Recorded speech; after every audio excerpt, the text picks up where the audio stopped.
Welcome to the Burning Pallets podcast, sponsored by Texsource. Here's your host, Brian Boland. Poltergeist movie. Don't look into the light, Carol Ann. Don't look into the light. You're dating us, man. Yeah, I know. He doesn't even know what Poltergeist is. I do. I just never watched it. I mean, I should be watching it because it's a classic. Oh, yeah. This is way off, and you'll catch some of this in the podcast, but Matt Suey, who is a ink manufacturing company out of California where they come overseas. It's all water-based and stuff. They got a Poltergeist T-shirt that cracks. So it's one big massive image, and it's of the lady, and it says Poltergeist, and the actual logo will crack if you pull it. But it's meant to crack. It's all like It's the style of the shirt. Yeah. Yeah. It's like an eggshell. We got that shirt in Georgia hung up. It's a dope shirt. Let's go. Anyways, Poltergeist. Well, we're up and recording, so. What's going on, guys? Ryan here with Burning Pallets. We're here at the ISS Long Beach Trade Show 2025. Post fires or in the middle of fires, if I'm allowed to say that. I'm not a California in.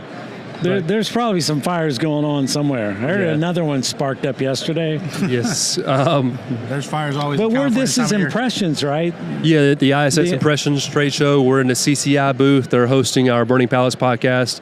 We appreciate CCI letting us crash their party and host some podcasts. We got Mike, as always. And with us, our next guest is Manny. Pleasure. Thanks for jojoining us. Thank you for having us. From Sideline Screamers. From Sideline Screamers. Manny Jimenez with Sideline Screamers, yes. So Manny and Mike know each other. So I actually... We never met in person until today. I was telling Mike earlier, he's like family to me, though, because I watch his podcast and his messages, his TikToks all the time. So it's funny, when you watch those, you kind of feel like you can connect with somebody and get to know them. Yeah. And, I walked up here just a second ago and I met Mike and I was like, wow, I feel like I've known this guy forever. And it's that's why he does it. That's why he loves to teach and help. He's been all the little tips and tricks. Every now and then he throws one out, and I'm like, man, I've been doing this for years, and I didn't know that little teeny trick. And all you got to do is right click. And I'm like, wow, right click. There we go. So. I try to give those, those nuggets. You kind of, to survive in this business, you really have to be obsessed with screen printing. You got to keep reinventing yourself and keeping up. And that's what these trade shows are about. And why I like coming to them is you get to see what's new. I don't know how many podcasts we've done. I hate artwork. I say it's in every podcast, but it seems like there's always something new coming out within artwork. Like you talking about a right click on this, which I know you mean it's more in depth, but it's almost like there's something new always learning in artwork. Well, I was over at the Wilcom booth just a little while ago, and they just launched their new 2025 Wilcom. And the lady I'm working with over there, she's like, well, let me show you this. And she's like, you know how you always have trouble doing this? And I was like, yes, I hate that. And she's like, watch this. And I was like, oh, that just saved me 30 seconds. But, those little nuggets, as you call them, they add up. They do add up. Yep. Yeah, and the software does change. There's updates to software to make workflow. But all of this is designed what business is about is solving problems and making things easier. And it can relate down to even like chemicals and chemistry and, the first time, it's funny, CCI, they have something called the pink stuff. I don't know if you've ever used the pink stuff. I know it smells like cherry bubble gum or whatever. But the first time old school is you had to dehaze, then degrease. Correct. They were two steps. Yep. So the first time they said like this does it all in one step, I'm like, bullshit. There's no way. That's not going to happen. Because it used to be like this harsh solvent, and then the soap was the degreaser. So how do you mix soap and... You're correct. Yeah, and solvent in the same thing. But you know what I do miss? The smell of solvent. It's an old guy thing. The high. And screen opener. Yeah. Oh, now screen opener is a different story for me. That stuff is instant headache for me. I always back of the head headache. A lot of people buy it. No, I don't know why it's still being used, but I'm sure at some point the government will cut it out. It seems like it's cancer in a can. Sure. I mean, it's some toxic stuff. Hey, so you know, I follow you online. I watch a lot of your stuff, or almost all of your stuff. What is your take on the industry? And this is a conversation I've had with quite a few people. You know, we know it's moving towards DTF. We know there's still a home for it. Screen printing is never going to go away. No. You know, I see now in the retail stores, the big box stores, you see DTF now in the big box stores. You know, I was out here and they have a machine that has 4 stations, just like a silk screen, where they're loading 4 or 5 people on a machine. They're just the heat press rotaries. Yeah. Thank you, rotary heat press. Yeah. Well, I mean, Where do you see growth like coming in the future? Because you know, obviously, I'm still in screen printing. I still do direct to film, and I'm trying to navigate where that next market is going to be, because we have to stay ahead. Yeah. Like yourself. Yeah. Yeah, I mean, it's if you've seen how a lot of people tried to assume that DTF was going to be like direct-to-garment. Direct-to-garment was going to kill screen printing. I never bought into that. I saw the technology. I'm like, look, it's slow. You got to pre-treat. Yep. But once again, it's slow, right? DTF, because that shit will stick to anything. Like, you could put it on your Chuck Taylor shoes, and you know, all kinds of. It's very versatile for like canvas bags and trucker hats, all of that. The spot I see where it's fitting, or pretend you're an auto shop and you chase away anything under 3 or 4 dozen. That is where DTF is living, high color, and then there's always going to be a movement of where we flip to DTF versus we're going to put this up on the press. So for me, if I was starting a business today, I would have DTF. I'd be doing the hat thing with lasers and leather patches and all that going on. And then my high volume screen printing, I would send out to a contract shop as far as starting out. It's funny you say that. That is actually my model. At one point I was doing the larger runs in-house, but I found that just time and energy and being a smaller shop, not having the manpower to do 1,000-piece order, you know? On a manual? Was that? Manual? Yeah. Yeah. So now, with the help of my, Chloe over here, anything under 24 pieces, we do in-house, and everything else is now outsourced. And again, like you said, we found a good contractor who's willing to work with us and gives us smoking pricing. Yeah. It's sales drives everything. So then you have a DTF and a manual. Yes. So you're doing the 24 pieces DTF. You're not really screen printing anymore. I am not. You know, it's funny. Most of my work now, the smaller clients with the smaller volumes, it's all direct to film. It's all direct to film.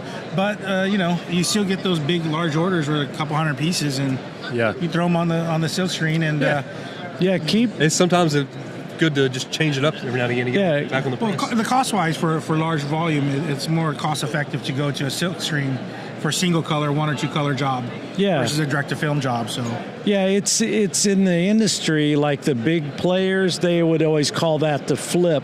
Where do we hit where we're going to flip it to another, another method of printing? So that's a new term I just learned. The flip. The flip. Okay. Yeah, I first heard that from Fanatics, because Fanatics does a lot of they do a lot of everything. They've taken over the world. They got every license in the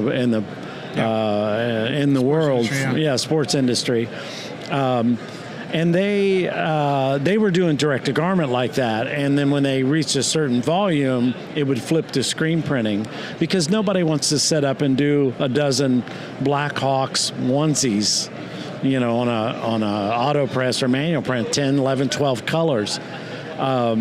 What I still tell people to this day is, even if you own a DTF machine and you get 100 pieces of just white on a red shirt or whatever, And if you don't want to screen print that, get screen printed transfers. They're going to be, don't use your DTF for a big white, 100 pieces. You're wasting that. That's a Maserati making a. And what does it cost for 100 transfers? A screen print transfer, like 15 cents a piece? Or yes, something like exactly. That? Really, really, really inexpensive. Yeah, I'd be calling up FM Expression saying, like, send me them plastisol transfers. Yes. So. And that's what we do in this business is when somebody comes to us and they want something, your mindset should be, okay, how am I going to fulfill this? Okay, that's going DTF. I'm going to screen print that. I'm going to do plastisol transfers for that. You need to have all these cogs in your wheel to be able to do it. And where I used to preach like, hey, specialize in stuff, don't try to be everything to everybody. Because of technology, you can be. If somebody wants a banner, I got somebody who prints banners, at a good price where I don't have to touch them. And not only that, when you're running, like myself, a smaller, it's a two-man show, and having all that extra equipment for two people and trying to, like you said, a banner, you got to print the banner. You're going to have to fold the banner, seam the banner, stitch it if you're going to stitch it. Crunch the grommets in there. Grommet the banner. Yep. And you got to pack it up and you got to ship it out. And that's a lot of work for one banner, not to mention the machine space and the material cost. For myself, it's simpler. Like you said, I'm going to send it to that guy right over there who's going to do all that work for me. Yeah. And there's enough room in it for everybody to make a little bit of... Yeah. You don't know this. Back in the day, at Texsource, we had the sign company. Yeah. And I was young, running around. I'd put the banners together, mask them, do it all, grommet. Besides the point, I'm just saying. I used to do the banners. Yeah, Texsource and its history. What was the printing company called? Printing press. The printing press, right? Yeah, so they did like traditional offset press and business and all that kind of stuff. And almost all those went out of business, those quick printing, everybody had to use the local printer to print their letterheads and business cards and all that stuff. And all that stuff went, by the wayside. And that's where you have to see where the industry's at and know, like, hey, am I leading down a road that's going to end soon? Yeah, there was at one point when, you were in college and you can take a printing class because that was an actual trade. Yeah. Now that's no longer there. So printing is in general across the board is now a dying industry, but it's not dying to those who are actually good at it and have learned to adapt and change. And I think that's the biggest takeaway. There's tons of used equipment out there nowadays. Oh, the used equipment market is a whole different ballgame. That's ridiculous. There's a lot of manual equipment out there that the DTFs have just slaughtered and left waste on the roadside. Yeah, that is true. And you could see it coming. This is vinyl. Like, who's gonna buy a Cricut these days? Like, the hobbyists still might. Your aunt might want a Cricut just to play around on. The Cricut. What do you call them, though? Oh, I made up a term years ago. In fact, I think Gerald, one of my buddies, bought the .com Cricut bitch. Cricut bitches? Yeah, Cricut bitches. Only because, like, when I was running a shop and somebody would come in, the classic, they come in the shop and they want like 6 shirts, with their individual names. And I would say to the customer service, don't we have a Cricut bitch around here somewhere we can send this to? Like, we'll find some. And we eventually did find a Cricut bitch to do that for us. Well, we just sent them to her. Like, it's at a hobby level. That's where you're going with stuff. But I when I had a little garage shop on the side, I bought a cutter, like a real nice one. And I'm like, I'm going to start doing names and numbers and that kind of stuff. The first job I did was like 30 shirts that had names and numbers. By the time I peeled all that, I was like, what did I do? Why did I buy this? That was the last time you did that. Yeah, I was like, and I end up just going to stalls and ordering them, and having them send them to me, right? Where these days, name and number with the DTF, you're doing full color, textures, stitches, camo. so you can offer more than what. Have you seen his videos on the DTF? So what I was just going to bring up was that his whole little numbers packet. I was telling him earlier, he beat me to the punch on that because I thought that was a great idea. I had looked at his pack and I was like, man, I should have did it before him. But you know what? Props to him for getting it done, because a lot of times you have these great ideas and it's the execution that'll make or break, right? Well, and it's the time. You put a lot of time and work into that pack. 30 hours. Yeah. My wife's like, what? And I'm saying, honey, I'm going to 30 sell hours this. on the video? No, 30 hours of building my templates. For The 6 font template. By the way, that's for purchase on this. And here's the truth, because, you know, I had 2 personas, right? I worked for Texsource, we're a supply company, but even before that, I was, you know, screen printer Mike, and now that T-shirt dude, as Robert likes to call me, hey, dude. But anyway, so when I'm in a situation like that, to avoid some sort of conflict, we sell DTF's machines.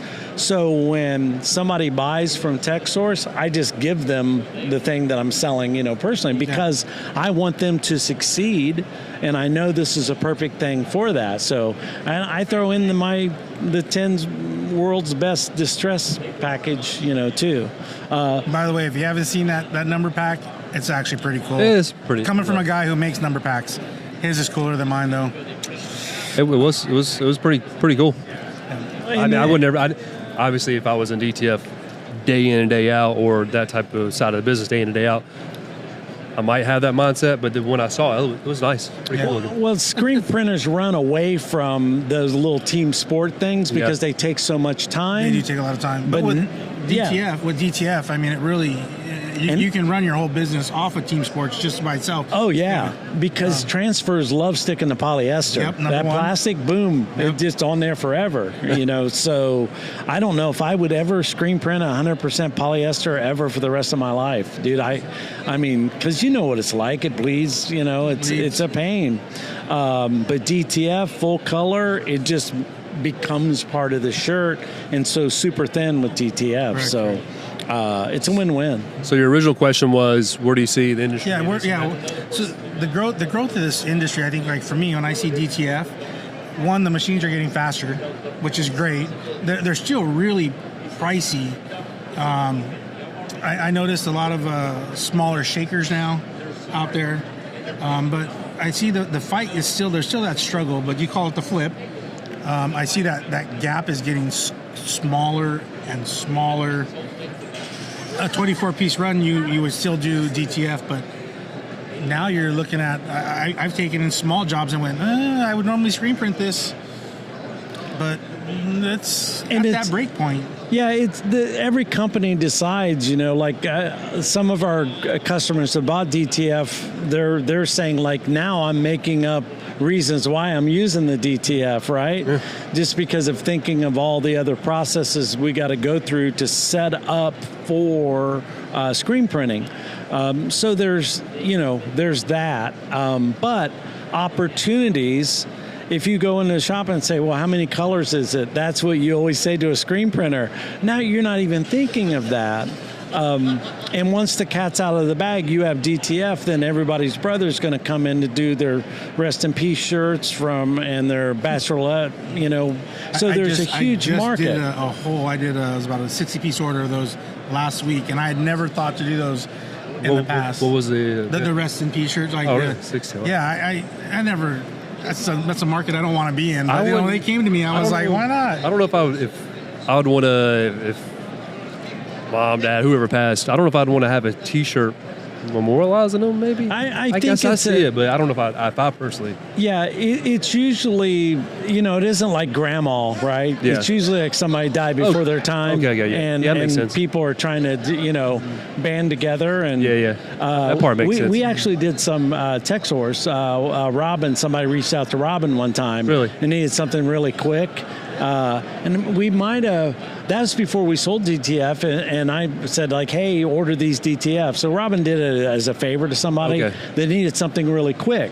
And that's the other thing, is quick turn. Correct. You know, like if your DTF's like fired up for the day and just sitting there ready, and I walked in and said, like, hey, I need a shirt, how fast can you get one? when the art's done, I'm pressing in like 20 minutes, maybe. You just can't get that with any other thing. So I don't think it's going away. I think it's going to get better. I think we're going to eliminate the powder. You've already seen powderless DTF. They're terrible right now. And my opinion is this. Right now, powderless DTF, they're trying to put the adhesive into the ink. And that's the wrong approach. If you're listening out there, the Chinese people, the American people, you need a translator. But go ahead. Yes, they can translate. They have AI. You don't need an i3200 head to push out adhesive. You can use a head that's got bigger holes because you don't need the resolution. So put the adhesive in its own head and then print your color, white, and then the last little head that comes across will be your adhesive. Thank you very much. You guys owe me some money for, just figure it out, engineers, but that's where it needs to go. I mean, you see these things. That's, if you got a 6A head M&R, obviously you can... Yeah, you can put more heads on there. You can go further. Yeah. But I don't, I'm the idea man. I'm not an engineer, but, this is where it's going to go. So you asked the original question. My way was going to be, what I was going to say was, what I see the next big thing is probably kind of a big thing, but like maybe not major, but UV printing. Like the DTF UV? UV. Well, that's already here. Yeah. But have you tried it? I ran some things on it, and maybe the next cool thing. Do you have a machine? No. But you've got some done. Oh, I printed many of them, and on the back of my car, it's got my logo and a UV printed DTF sticker, which is great. It's held up really well. Yeah. They're permanent. You throw them in and put them on a cup. They look great. They've got that feel. Yeah, that's what I don't like about them. You don't like the feel because you don't have to die cut. They're not they're not only that compared to like a screen printed or a silk screened coffee cup versus a UV sticker, because when I feel it, I feel the little lip on it right there, and I just kind of. So where you have like a traditional screen printed, it's almost cup, smooth. Yeah, it is smooth. Yeah. So, and it's a personal preference. Yeah. It is a preference, but I don't. Maybe it's the next cool thing that I want to play with, because I haven't just played with it. But yeah, I think at some point in 2025 we'll probably roll out a UV machine. It's got to be right, just like our DTF. We wanted it right. We wanted the right package, the right, powder, ink, and film. Yeah, I shot out a few of the UVs, the UV stickers for sports teams. So I'll make their order, and then I'll throw in a few UV stickers. Just for the heck of it. And then you see them across on the windows, the back of cars. So it kind of replaces that vinyl, but without the vinyl. It's good marketing. Yeah, and you don't have to. You don't have to do the old printing. The die cut. Yeah. Yeah, exactly. So that's where I see, and the ones that I've showed the people, they really like them, and the more people ask me. We already had a customer, one of our first DTF installs. When are you guys coming out with that? And we're like, soon. Soon. Let's work on it. As far as innovations, though, in our industry, if you look at like what M&R's doing with the digital squeegee, you got the high-end print-on-demand Polaris, $1 million, right? That takes a lot of people out. So the bigger companies are always going to get that big stuff, right? They're going to come in and dominate, just like banner printing. Yeah. You're always going to have the local guys, but there's a company, I won't shout them out here, I've said them before, but they're doing banners, they'll ship anywhere in the country, in 2 days for $1.50 a square, right? So printers add that to your... Is this screen printed? That was a DTF, actually. We had that made because we made that a couple years back. We didn't have our... he's got a Burning Pallets banner. So yeah. That was a big ass. I had to bullshit it, under there. But high-end printing where you would have 8, 9, 10 screens of color to get a full color Correct. scenario, I see that going to the wayside. the old school separators that could separate that out in the Pantones. Now the digital squeegee, you're printing underbase, you're printing a tie coat. What is a digital squeegee? I've never heard of that. Well, it's M&R's got one set up in their booth, but essentially all you're doing is printing a white plank down, the underbase. Yep. And then they're printing this clear juice called like a tie coat, and then a digital print, full color is coming in there, and like womp womp, boom. So it's kind of a silk screen DTG hybrid. It is a hybrid scenario. So you still in that scenario, and if you go over and look at that, they're actually going to do something really cool with it during this show, but. You could also mix in, like if you need a metallic or a puff, you just add it after that. But you get full color, super smooth. So the company's printing that stuff. Like when I worked at Adidas, Reebok, and we were doing like, Tom Brady throwing a touchdown pass or all LeBron James, all that stuff. Those were all high-end prints. Correct. That took guys hours to separate, and we developed them. And now you just push that right into the digital squeegee and print that underbase, and boom, you got full color, no halftone dots. So it's almost like that, like DTF. Yeah, it's DTF.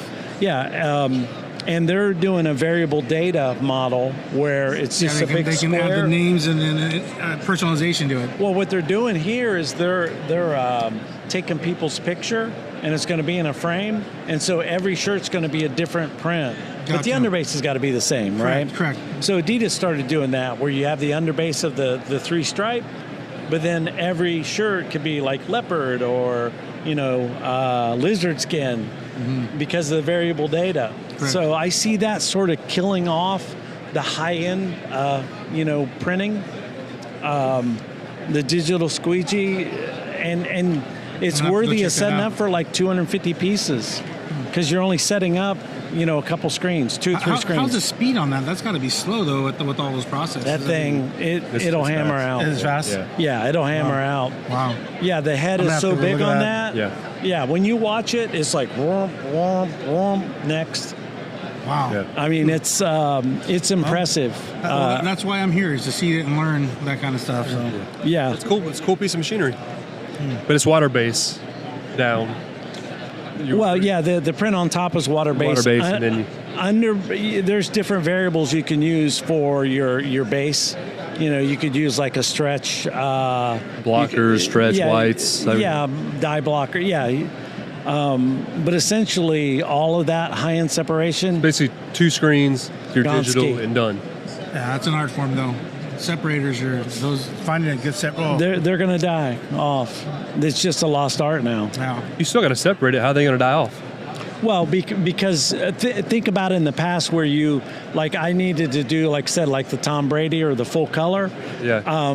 It would take someone with a considerable amount of skill to do it right, to separate a job into 9 colors, like the 2 browns, and the greens and the blues and all the half toning that was going on to get that 9, 10, 11 color job.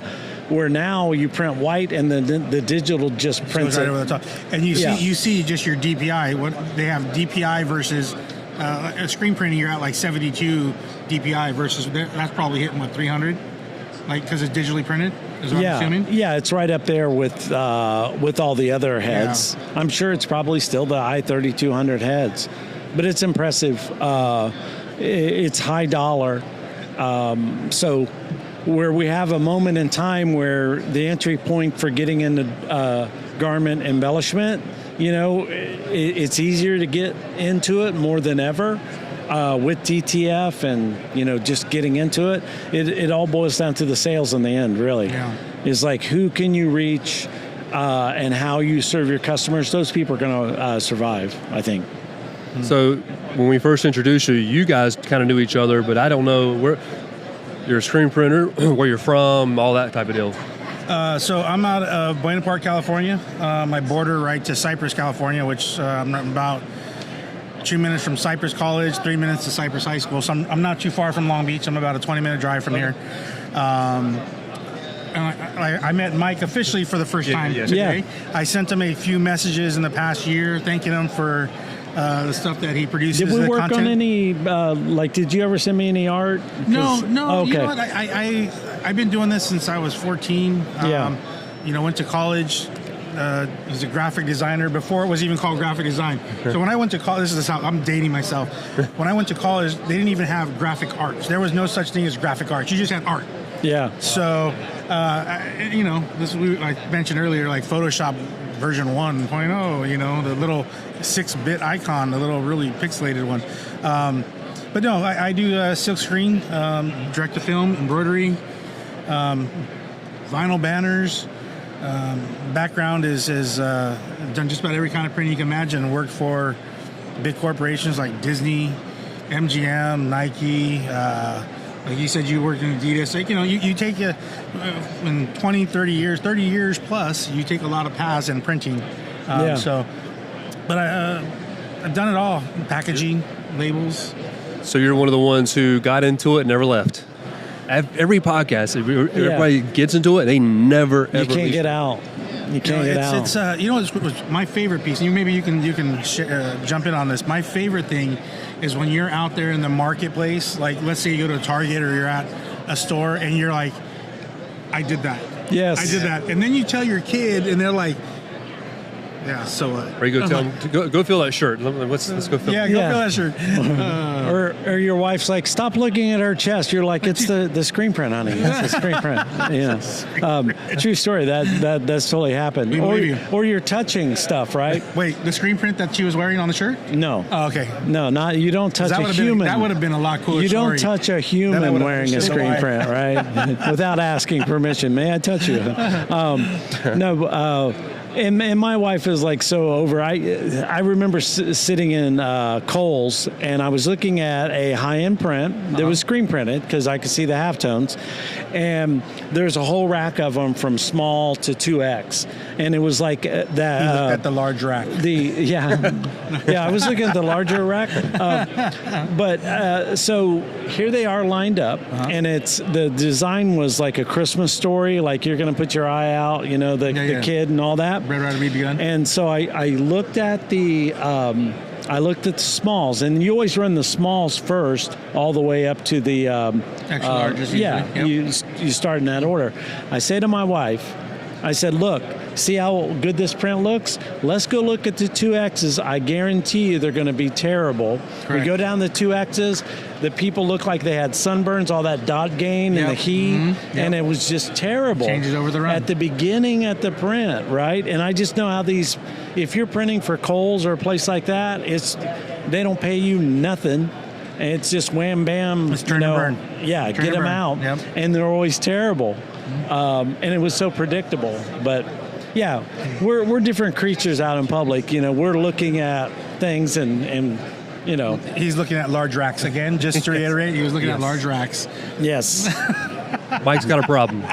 We've discovered that Mike has a problem. There is therapy. There is hope. That's why he's still screen printing, so he can actually look at everybody's chest. He's like, "Hey, nice screen print on that chest of yours." Yes. I like the placement of that right there. The placement. Old man perv. Oh man. So how long have you been in the printing industry? Well, I printed my first T-shirt in high school, so that's like 1984, and even when I was in the military, the sergeant major was like, "Hoy, go get the brigade shirts." Over in Saudi Arabia, Hoy, we found Filipino printers in Saudi Arabia to print some 5K shirts. Right before war, we're printing damn shirts over there. I recently shared a story on my personal channel about how I got busted for a shirt. We put our name on, we shouldn't have, and got busted by the sergeant major.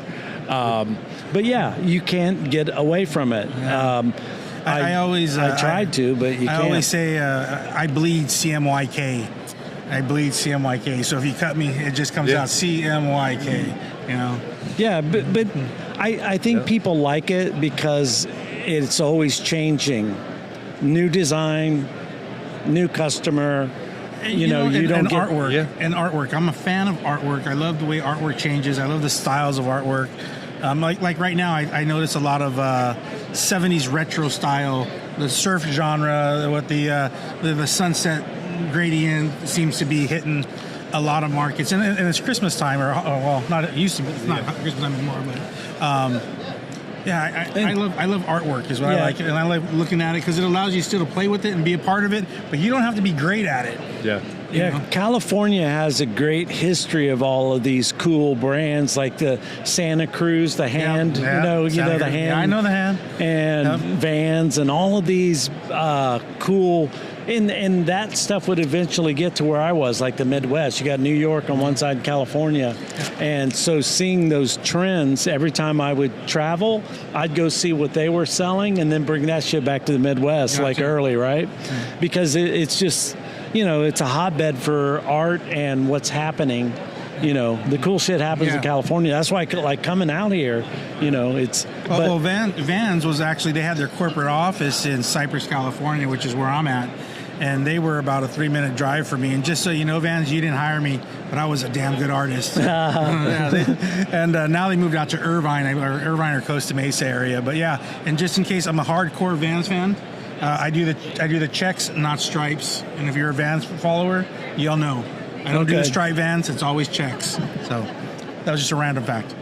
Okay. I'm trying to when did you start? When did you start in printing? How long you been in it? Probably about 10th grade, high school. Okay. Screen printing for a wrestling team. Wrestling team, you have shorts. You got to have your toboggans, your hoodies, your shirts, shorts. And sweatpants. So I was printing. So I'd create this package, the spreadsheet, package A, B, C, D for the wrestling team. You got 30, 40 guys on the team. Correct. They would all buy everything. So I started about 10th grade, and then all throughout high school printed for the wrestling team. Never for any other sports team, but I wrestled and played baseball. Then once I got out of high school, moved into college, I continued printing for bars, sororities, fraternities, because I went to college. Printed for all those guys, free bar tabs. You got some miles on him too. Parties. Well, but see, he grew up. This is Cinderella story. He grew up, in the business, right? Yeah. Texsource. Time he was there's pictures of him around work where he's like, up on the shelves around 5-gallon buckets of ink. So he always had this equipment right at his fingertips. So, some kids would just say, but he's like, hey, I can make some bucks. Oh, yeah. So he was printing. So 10th grade, what's that? I don't know how old you are, 10th grade, 14 years old ish, 15-ish? Yeah, that's right when I started. I was 14. Yeah, it was an ROP program at the high school I was at. You go out, it was a summer job. They have an ROP program. You worked it for the summer. It was the Bellflower City Print Shop. And that's how I got my feet wet, and I've never looked back. I left it a few times, bartending, other odd jobs, but it always gets. And then I always come back to the printing. I don't know what it is. So I guess I printed from 14 all the way up until I graduated college, because then once I came back home and was working within Texsource, so 14, 6 years until I decided to take my college to 6 years. It took me 6 years to graduate, but so it's about 21. I screen printed steadily throughout, and then more on the product side. Yeah. Since then. And now we make videos. We're just so busy these days. It's hard for us to hardcore on. I've slacked hardcore on videos. We used to do like the Christmas videos, like you print all that last minute stuff. We did some like the year before. We were going to this year, but I'm telling you, DTF screwed us up. Yeah. Yeah, DTF is really just occupied like such a big commitment and time and logistics to do it right. I mean, it's been worth it for our company, like long term, but between me and Ryan, and we got Adam on our team shooting videos. That's the only time we get to really print. And I've missed doing the podcast. We haven't done podcasts in many, many months. I miss doing a podcast and talking to people, and especially the shows, because you can get. You're a random person. Manny, I never met you before. But back home, you can't get this kind of a discussion, because we can't just get someone drive in for a day to do a podcast. So it's good talking to random people at shows and doing the podcast. And that's why we still do it, because you want to feel the pulse of what's going on in this room here Well, I to stay appreciate, relevant. I appreciate you guys doing it. I really do appreciate it. We try not to make it monotonous, the same thing, screen printing, but sometimes learning from people. Sometimes, when you're on watching your stuff, a lot of times I go, I know this. But the simplest thing, I can watch you do it and you'll talk about it, and I'll watch you click a button that I don't typically use. And I just kind of caught it real quick, and I go back and I'm like, wait, what did he just click to do? That one little thing. And I'm like, wow. What's it called? That one little... A nugget. It calls it a nugget. A nugget. A nugget. It's a little gold nugget. Just one little nugget. That's all you need. Spark some interest. Yep. Spark the thought. So when you guys make those videos, I know I'm not the only one, because I have friends who are in the business as well, and I have a lot of. And it's funny, the side hustle for a lot of dads out there is screen printing. Yeah. I have a buddy out in Huntington Beach, who's not far from here. He just picked up a new auto for his garage, and he works out of his garage, and does a lot of the surf stuff down there in Huntington Beach. And I talked to him about your video. He's like, "Oh, I wish I got you," and I'm like, "Oh, that's kind of cool." So yeah, I can guarantee he'll be here somewhere this weekend as well. Yeah, so. I'm not gonna lie, it's humbling when I go to shows. I went to a Vegas show. I'll be at the DTF April 1st, in the second annual one down in Mesa. It's humbling because if you're creating and you send all that video out there, like you see people that watch in the comments and stuff. Picture, that's cool to see. Yeah, but to see people that are like, "Hey, I know you," like I said, you sort of. And for me, it's I do so much artwork, little, I'm trying to teach a man to fish, right? Where some people, like, I'll show them something, and then they'll say, "Can you do that again?" I'm like, no, I don't have time. I'm teaching you to fish, man. If you don't learn to fish on your own, then you're going to starve. I'm here to teach you to fish. I can't be your... Yeah, that detail. Yeah, I can't hold the hand.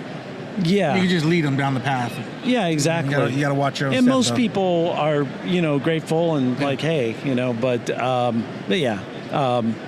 But it comes genuinely out of the ability or the desire to teach people how to do stuff. And I 30 some years in the industry, it was time for me to get out and become this teacher, mentor guy. Texsource was one of my vendors. Correct. And I came to them first. There's lots of people you see in the room here. And they like that. I'm gonna fight him. We'll have to thank Robert for... we'll fight him here in a little bit. We'll fight him here in a little bit for stepping in front of the camera. Yeah. Thanks, Robert. Well, the gentlemen, I am happy, and thank you for having Absolutely. me. It's nice to meet you. Yeah. From my point, and then So, you got pleasure. Thank you so much. I got it just in case I don't do it later, because I know I have to run pretty soon. But yeah, dude, I'm stoked to meet you guys. And Yes. like I said, I owe you a beer, Mike, for all the knowledge you dropped and for everyone else. So if you tell me where you're at tonight, and I'll give you my number, my info. If you're free, I'm happy to buy that beer for you. I'll be floating around somewhere. There's some commitments. I got to get... tomorrow's going to be... Wait, he's checking racks? Is that what he's doing He's tonight? checking racks. He's got to go by the weed store to go to the dispensary. Then he's going to hit up the beer shop. I plead the fifth there. I plead the fifth. I will. When in California. In California, you don't have to go to a dispensary, right? They bring it to you in California. Because, there's an app for that. Oh, There's an app for that. They don't... Well, I guess it's legal here, so they don't ID. Yes. Clearly. So yeah. Is that what those little robots that are cruising around? I don't know. I haven't seen any robots. Are there robots around? Yeah, there were robots. He's saw got him like at night, two little eyeballs, and he cruises down the road. And if you stand in front of him, like on the sidewalk, he stops. Yeah. And when you get out of the way, he cruises on to. He's delivering something. Yeah. I don't know. It's Chick-fil-A or weed, or both, or both. All right, Manny. Pleasure. Hey, Yeah. it's a pleasure, man. Appreciate you, man. Your time. Yeah. Mike, again, thank you, man. Yeah. Appreciate it. Thank you, guys. Thank you.